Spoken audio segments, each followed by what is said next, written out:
All right, so we're on page 22 here, or the beginning of Unit 3 officially, if you want to think of it that way. And we have 3 C's on the grand staff. All right, so they're trying to give us a bigger range here. And a good way of getting a bigger range on the piano is to really know where these C's are. So if you have a good feel for that, it'll help you find some other notes a little easier. So we should be familiar with some of these C's already. Middle C we know. And then this bass C down here, we should also be familiar with. But this treble C, that's a new one, so we want to get familiar with that. So if they know their face notes already, F, A, C, E, face goes on space, they might already know that's a C, but they might not know that, so it's good to know. And one really interesting thing with the note C that doesn't work for any other note, it only works for C, is that it kind of has this mirror effect, where since middle C technically is in the middle of the staff, that means one's 3 spaces down, then there's 1 3 spaces up from that middle C. And if we extend that out to more C's outside of the staff, that's also true, but we don't got to worry about that for now. So yeah, it's just working a new C in there and trying to get us to remember where that is. So let's see, it says, before playing, I'm looking at C's rock, it says, before playing, circle all the treble C's. Okay, so treble C's are your high ones. So this would be treble C, that's a treble C. Oh, there's some more in this measure. And at the very end, we got some more treble C's. So just kind of trying to figure out where those are. So let's see what they want us to do here, because like, again, we're probably gonna kind of move position a little weird to make this happen, to get these high C's into play. So let's look at the left hand first, see if there's any shenanigans here. It says 1 on something. Well, that's just middle C. We've seen that a lot. So I'm just gonna look over the left hand here, see if there's anything weird going on. Oh, okay, so measure 6, we have a circled 5, which means, as far as this book's concerned, when they circle a finger number, that means we gotta move our hand somehow to make this work.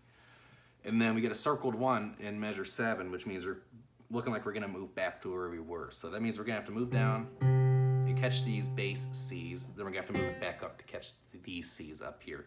So we're kind of whoop, whoop, doing a shifty position there, so look out. But with that being said, it looks like the right hand's just kind of parking on this high C. So we say 3 on this new C we have up here. Then last measure. Okay, so that's all the right hand's doing, is just playing this C up here. That's good. So we're just gonna park the 3 there, and then we gotta look out for this left hand, right? So again, when we're on measures 5 to 6, measure 5, we get our middle C's, then we gotta move 5 down to catch these C's in measure 6, then we're gonna scoot back up and finish the song out. So they might wanna practice that shift a little bit first. I'm on this C, now I'm on that C, now I'm on this C, now I'm on that C, right? Just kind of get used to where our hand needs to be positioned. And that'll make this piece a lot easier to play if we already kind of got that mapped out. So again, a good habit to get into, identify the measures where we got to do something a little wacky before just diving right into the piece from the beginning, right? So that should clear up that mystery there. Let's give it a run. It says fast rock beat. We're going to go a little slow, make sure that we know what we're doing here. So.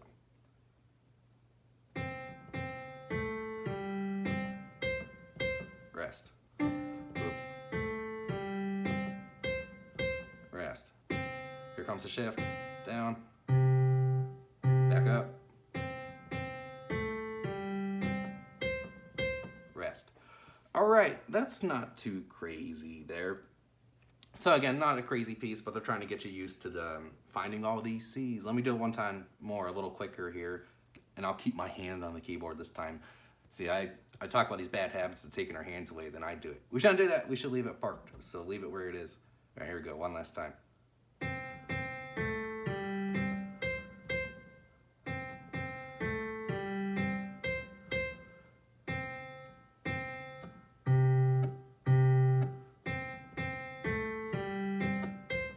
There we go, much better, a little quicker too.